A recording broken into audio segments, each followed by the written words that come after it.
se çfarë ka vënë në dispozicionin e redaksisë emisionit Me zemër të hapur për këtë studio, familja Laçi, ku duket një audio nga brenda makinës ku 4 të rinj kanë kërkuar ndihmë. E ndjekim.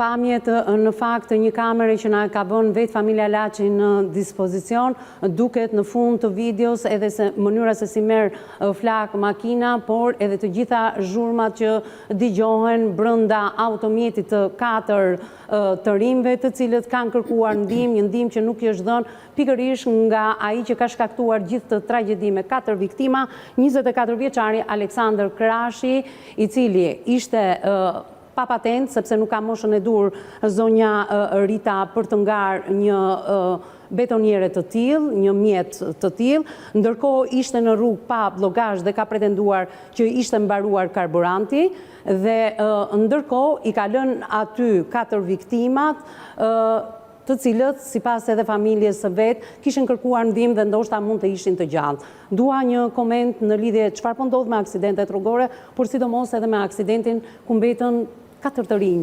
të vrarë, të vdekur në vend. Kemi shumë vite që kemi një bilanc në rritje të çdo viti të aksidenteve rrugore. Pavarësisht iniciativave dhe ndërgjegjësimit që ka pasur në lidhje me aksidentet rrugore dhe masave që ka marrë policia e shtetit, përsëri vazhdon që të kemi një bilanc lufte në një farë mënyre, sepse është luftë me jetën, është luftë me vdekjen, sepse shumica e aksidenteve janë fatale për jetën. Pra ka dhe aksidentet cilat mund të dalësh i rrezikuar, por nuk ke humbur jetën, por shumica janë fatale për jetën, siç është aksidenti i sotëm për cilën e po flasim, që është një aksident i cili nuk di çfarë them, të lë pa fjalë, patjetër, dhe për te anës ligjore dhe çfarë ka ndodhur me situatën është ana njerëzore. Imagjinoni një familje e cila ka 3 arkivole dhe për 3 djemë të rinj dhe një i 4 i cili është shoku i tyre që ka qenë në kohën e dur në vendin e gabuar dhe në kohën e gabuar, më falni, dhe ka ndodhur kjo që ka ndodhur. Tani, nga pikpamja, si prind, si avokat, si qytetar, është shumë e rëndë ta komentosh sepse s'ka nevojë për komente. Nuk ka asnjë lloj komenti ti bësh. Domethënë, kam menduar kur e kam dëgjuar lajmin në televizion, gjëja e parë që më ka vajtur në mendje kam thënë, o Zot, ata prindër, çfarë dhimbje i duhet të mbajnë mbi supet e tyre.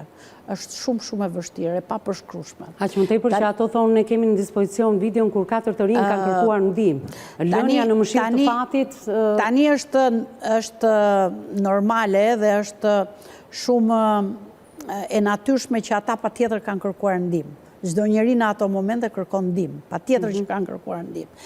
Tani, unë jam duke i ndjekur pamjet, ndoqa dhe intervistën e familjarëve, kemi të bëjmë me një rast ku kemi një betoniere e cila sapo del nga një dalje, siç i thonë, në rrugë kryesore, është totalisht e ndaluar që sapo je në dalje dhe të dalësh në rrugë kryesore, të ndalosh aty kur rruga ka xhepat e vetë, siç i thonë, ose ato daljet e veta për të ndaluar automjeti. Edhe në qoftë se të ka mbaruar karburanti jep shenja më përpara dhe ti mund të largosh dhe të shkosh ku është ndalesa. Ajo lloj ndalese pa bllogazh aty, sepse blokazhi të jep ty sinjalin që ka ndaluar dikush dhe ka një gjendje emergjence dhe ti që vjen mund të marrësh masa. Pa blokazh, pa tjetër nuk ka nevojë të jesh as jurist as gjë, është një lloj, si them, të gjithë e din dhe ata që nuk e ngasin makinën që nëse dikush ndalon duhet t'i japi shenjë tjetrit që ka ndaluar dhe arsyen, t'i japi atij të bëj të kuptoj që për çfarë ka ndaluar.